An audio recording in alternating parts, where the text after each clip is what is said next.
यारे साथियों, जैसा कि आप लोग बिहार बोर्ड से क्लास 9th का जो है त्रैमासिक परीक्षा जून मंथ में देने जा रहे हो, तो यह वीडियो आपके लिए मोस्ट इंपॉर्टेंट होने वाला है, क्योंकि प्यारे बच्चों 2025 में आपका त्रैमासिक परीक्षा जून मंथ में लिया जा रहा है। ठीक है, तो क्लास 9th के लिए यह वीडियो है। तो बच्चों आपको बता देते हैं 26 जून के दिन जो है आप लोगों का संस्कृत का एग्ज़ाम होगा, जो कि सेकेंड पाली में होगा। तो इस वीडियो में हम लोग क्या करेंगे, संस्कृत का टोटल 50 इंपॉर्टेंट ऑब्जेक्टिव क्वेश्चन को देखेंगे, जो आपके एग्जाम के लिए काफ़ी इंपॉर्टेंट है। इन सारे क्वेश्चन को अच्छे से याद कर लीजिएगा, ताकि आपके एग्जाम में बिल्कुल आएगा तो आप बना पाओगे। ठीक है, आगे ये भी हम बताएंगे इंपॉर्टेंट ऑब्जेक्टिव सब्जेक्टिव का PDF गूगल के माध्यम से आप कैसे डाउनलोड कर पाओगे। तो बस आप वीडियो में बने रहिए और एक क्वेश्चन को अच्छे से याद कर लीजिए। ठीक है, तो चलिए, आपको एग्जाम में टाइम मिलेगा 3 घंटा 15 मिनट का। तो फटाफट से हम लोग इस वीडियो को जो है स्टार्ट करते हैं बच्चों। और आप लोगों से एक ही रिक्वेस्ट रहेगा, चैनल पर पहली बार है चैनल को सब्सक्राइब कर लेना, वीडियो को लाइक कर लेना और सभी दोस्तों में शेयर कर लेना, ताकि आगे से नोटिफिकेशन वगैरह आपको मिलता रहेगा। पहला नंबर जो क्वेश्चन आपसे पूछा गया है कि ह वर्ण का उच्चारण स्थान क्या है। तो ह वर्ण का उच्चारण स्थान क्या होगा, ह आप लोग एक बार बोल के देखिएगा, तो बिल्कुल इसका जो उच्चारण स्थान हो जाएगा, आप लोग ध्यान रखेंगे, ऑप्शन डी हो जाएगा क। ठीक है ना, तो ऑप्शन यहाँ पर आप लोग पहला का डी नंबर को नोट करेंगे। ठीक है, तो पहला का डी परफेक्ट होगा।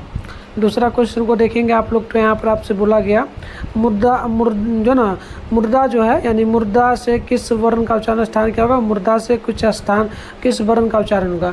तो बिल्कुल आप ध्यान रखिएगा, मुंह से जब बोलिएगा ना तो र का उच्चारण होगा। ठीक है, र ये मुंह से उच्चारण होता है, तो ऑप्शन ए परफेक्ट यहाँ पे हो जाएगा।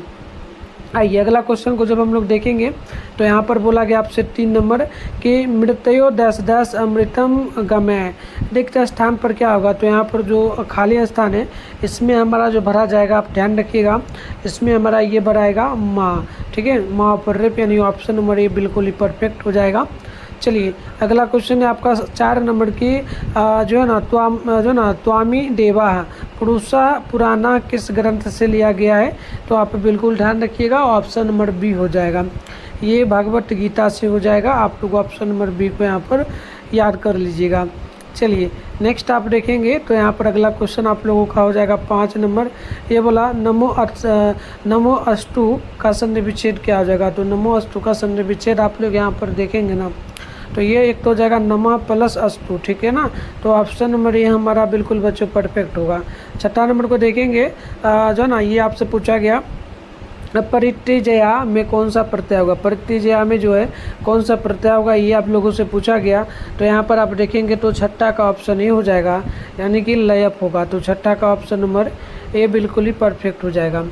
अगला क्वेश्चन आप 7 नंबर को देखेंगे ना, तो ये आपसे पूछा गया घनित्वा जो ना खनित्वा। ठीक है, खनित्वा में कौन सा प्रत्यय, तो खनित्वा में कौन सा प्रत्यय है, ये आपसे पूछा गया है। तो बिल्कुल आप यहाँ पर जो है ध्यान रखिएगा, कत्वा हो जाएगा। ठीक है ना, तो ऑप्शन नंबर जो है हमारा बी है, बिल्कुल करेक्ट होगा।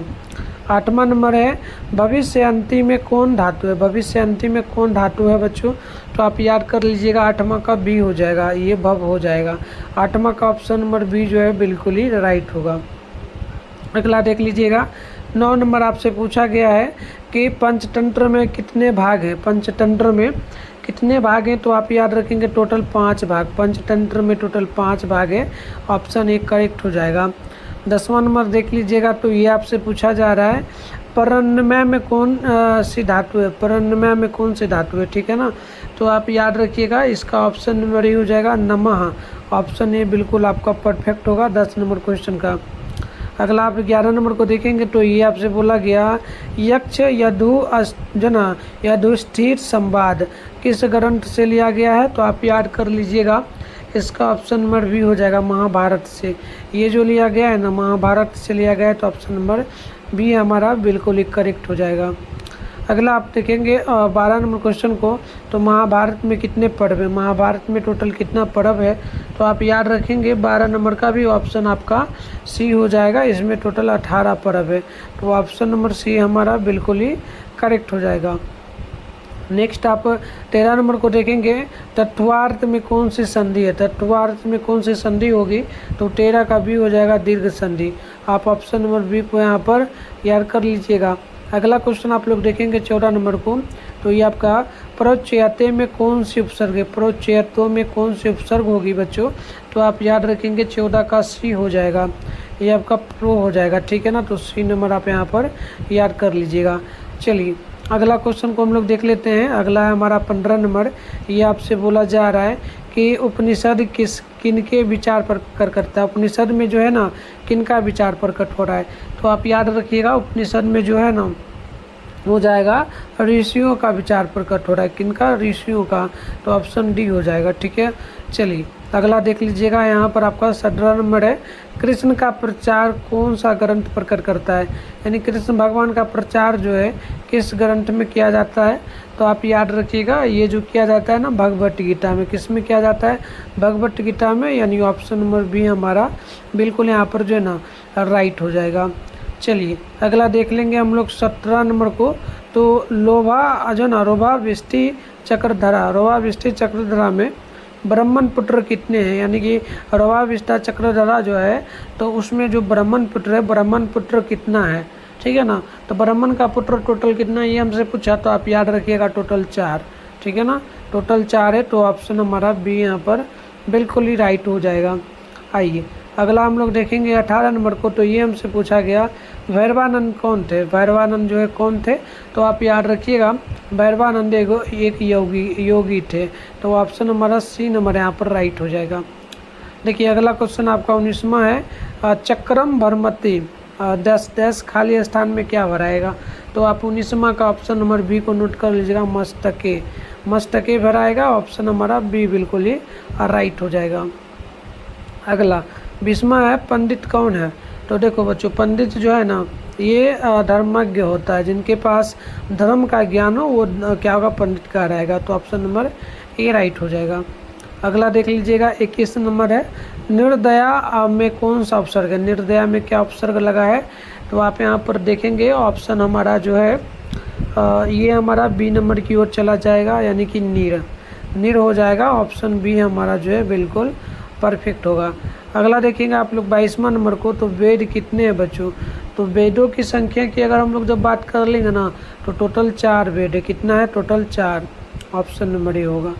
चलिए अगला देख लीजिएगा 23वां नंबर है। वेदांग कितने हैं, तो वेदांगों की संख्या हमसे पूछा जा रहा है। तो आप बिल्कुल यहाँ पर ध्यान रखेंगे टोटल 6। वेदांग कितना है, तो टोटल 6 है। ठीक है, चलिए आइए नेक्स्ट क्वेश्चन को हम लोग देख लेते हैं। ठीक है, तो अगला क्वेश्चन देखेंगे बच्चों। अगला क्वेश्चन हमारा यहाँ पर बोला जा रहा है 24वां नंबर। यजुर्वेद कितने हैं बच्चों, यजुर्वेद कितना है ये हमसे पूछा जा रहा है। तो आप यजुर्वेद ध्यान रखिएगा, टोटल इसकी संख्या जो हो जाएगा ना, टोटल संख्या जो ना क्या पूछा है, यजुर्वेद। ठीक है, तो बिल्कुल इसका राइट आंसर ऑप्शन ही हो जाएगा। टोटल 2 संख्या हैं, ऑप्शन नंबर ए बिल्कुल ही राइट हो जाएगा। चलिए 25वां नंबर को देखिए। सबसे प्राचीन वेद कौन है, तो सबसे प्राचीन वेद की बात करेंगे ना तो ऋग्वेद हो जाएगा। ठीक है, और ऋग्वेद हो जाएगा, ऑप्शन नहीं होगा। चलिए हम पहले ना प्यार बच्चों आपको बता देते हैं इसका PDF आप गूगल के माध्यम से कैसे डाउनलोड करेंगे, ये सारा चीज़ आपको बता देते हैं, फिर मैं आपको कंटिन्यू आंसर बताऊंगा। इसके लिए सबसे पहले आप लोग अपने फ़ोन में क्या करेंगे, गूगल या क्रोम ब्राउज़र को ओपन करके आप सर्च बार के आइकन पे क्या करेंगे, क्लिक कर लीजिएगा और आपको जो है बेगूसरायhelp.com सेम टू सेम सर्च कर लेना है। फिर ऊपर करिएगा तो यहाँ पर देखेंगे फर्स्ट में आपको बेगूसरायhelp.com लिखा हुआ दिख जाएगा, इस पर आप लोगों को क्लिक कर लेना है। क्लिक कर लेने के बाद आप लोगों के सामने इस तरीके से इंटरफेस ओपन होगा। आराम से स्क्रॉल डाउन करके आप नीचे बैठेंगे तो इधर आपको क्लास 9 का एक सेशन देखने को मिल जाएगा और ये पहला जो है इसमें रूटीन है तो इस पर नहीं आपको क्लिक करना है। दूसरा नंबर पे देखिएगा तो लिखा हुआ दिखेगा Bihar board class 9 June quarterly exam all subject question paper 2025, इस पर आप क्लिक कर लीजिएगा। तो इस प्रकार से आपके सामने जो है इंटरफेस ओपन होगा। आप पहला काम जरूर करना, इस व्हाट्सएप ग्रुप टेलीग्राम ग्रुप को ज्वाइन कर लेना ताकि आगे से नोटिफिकेशन मिलता रहेगा। और नीचे बढ़िएगा तो यहाँ पर सारे सब्जेक्ट का मिल जाएगा, ये आपका रूटीन वगैरह है, देख लीजिएगा। और नीचे बढ़ने पे आप यहाँ पर देखेंगे बच्चों तो क्लास 9 के लिए ऑल सब्जेक्ट का आपको यहाँ पर जो है क्वेश्चन पेपर मिल जाएगा, हिंदी संस्कृत उर्दू। इसके अलावा आप यहाँ पर देखेंगे तो नॉन हिंदी साइंस हो गया, सोशल साइंस मैथ इंग्लिश। तो फिलहाल हम लोगों को अभी करना है हिंदी संस्कृत का, सामने डाउनलोड लिखा है, इस पर हम जैसे ही क्लिक करेंगे तो इस तरीके से इंटरफेस ओपन हो जाएगा। आराम से स्क्रॉल डाउन करके नीचे बढ़िएगा तो यहाँ पर से आप लोग ऑब्जेक्टिव का आंसर डाउनलोड कर पाएंगे और यहाँ से सब्जेक्टिव का नीचे और यहाँ PDF में भी आप ऑब्जेक्टिव सब्जेक्टिव का कर पाएंगे। नंबर लौकिक बातें किस वेद में, तो लौकिक बातें जो है बच्चों ध्यान रखिएगा यजुर्वेद में। तो ऑप्शन नंबर हमारा बी यहाँ पर राइट होगा। अगला क्वेश्चन आप यहाँ पर देखेंगे 27 नंबर को। तो पूछा गया कक्षा में कौन प्रवेश करते हैं? तो कक्षा में प्रवेश कौन किया था बच्चों? राम प्रवेश राम जिस कॉलेज में पढ़ रहे थे, जिस रूम में, उस कक्षा में जो है कौन प्रवेश किए थे? तो याद रखिएगा, उस कक्षा में जो प्रवेश किए थे ना, वो किए थे, एक सेकेंड, उसमें जो प्रवेश करने वाले थे वो कौन थे? छात्र। कक्षा में कौन प्रवेश करता है? छात्र करता है कक्षा में, ये हो जाएगा। ठीक है, चलिए अगला क्वेश्चन आप देखेंगे। तो संस्कृत में कितने लकार हैं? तो संस्कृत में लकार टोटल 5 होगा। ऑप्शन नंबर आप लोग यहाँ पे बी नंबर बिल्कुल बच्चों ध्यान रखिएगा। अब 29 नंबर बोला गया, अपी शब्द का प्रयोग। अपी शब्द जो है इसका प्रयोग यदि वाक्य क्या हो पहले हो तो अर्थ क्या हो जाएगा? ठीक है ना, तो आप याद रखिएगा, इसका बिल्कुल आंसर जो करेक्ट होगा ये हमारा भी हो जाएगा। ठीक है, ऑप्शन ए हो जाएगा। अगला क्वेश्चन है, धातु कितने हैं? तो धातु टोटल कितना है ये हमसे पूछा जा रहा है। तो ये टोटल 2 है। धातु टोटल कितना है? 2 है। ऑप्शन बी हो जाएगा। अगला क्वेश्चन आप देखेंगे 31 नंबर को। तो अभिज्ञान शाकुंतलम नाटक में वृक्षों को कौन सींचता है? तो इसमें जो वृक्षों को सींचता है यानी कि पानी दे रहा है, ये था जो ना दुष्यंत। ऑप्शन ए याद रखिएगा। चलिए अगला क्वेश्चन आपका है 32। किस ऋतु में प्रकृति शोभायमान होती है? तो आप ध्यान रखिएगा, बसंत ऋतु में। तो ऑप्शन नंबर बी बिल्कुल हमारा राइट हो जाएगा। अगला क्वेश्चन आप यहाँ पर 33 नंबर को देखेंगे। वृक्ष से उतर कौन घर आया? वृक्ष से उतरकर कौन घर आया? तो आप 33 नंबर का ऑप्शन है यहाँ पे ए को याद रखेंगे, चौथा व्यक्ति। ऑप्शन ए राइट हो जाएगा। 34 नंबर है, नीति पढ़ानी के रचनाकार कौन है? तो नीति पढ़ानी के रचनाकार जो है बच्चों ये हो जाएगा जो ना भर्तृहरि। ऑप्शन ए परफेक्ट होगा। अगला क्वेश्चन आप यहाँ पर 35 को देख लीजिएगा। ये आपसे पूछा गया, कार्य को विघ्न से डर के कौन लोग प्रारंभ नहीं करता है? तो आप याद रखिएगा, ये लोग होता है अधम। ऑप्शन नंबर सी परफेक्ट होगा। अगला क्वेश्चन है आपका 36वां। सूत्री का अर्थ क्या होता है? तो 36 का ऑप्शन बी हो जाएगा, सूत्री। ऑप्शन नंबर बी परफेक्ट हमारा हो जाएगा। ठीक है, आइए अगला क्वेश्चन है 37वां। वर्ण रचनाकार किस विषय की पुस्तक है? तो याद रखिएगा 37 का ऑप्शन नंबर ये हो जाएगा, नृत्य का। ठीक है, चलिए अगला देख लीजिएगा। अगला है आपका कि डोम कच्छ कहाँ का नृत्य है?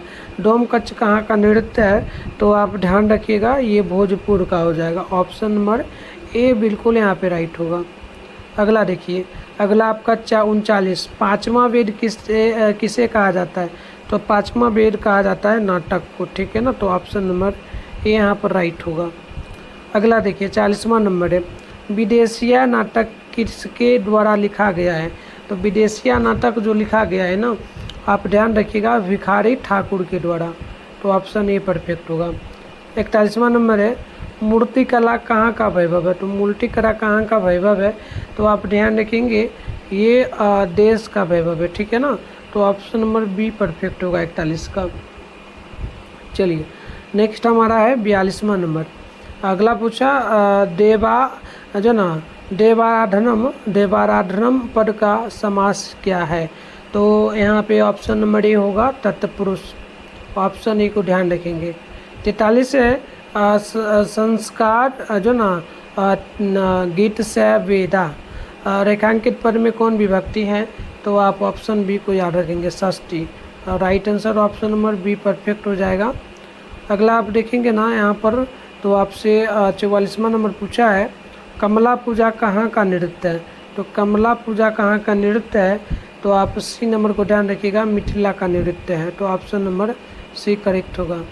45वां नंबर क्वेश्चन आपसे पूछा गया कि जकात क्या है? तो जकात क्या है ये आपसे पूछा ना, तो ध्यान रखिएगा, दान। जकात जो है ये दान है। ऑप्शन नंबर बी हमारा बिल्कुल ही करेक्ट होगा।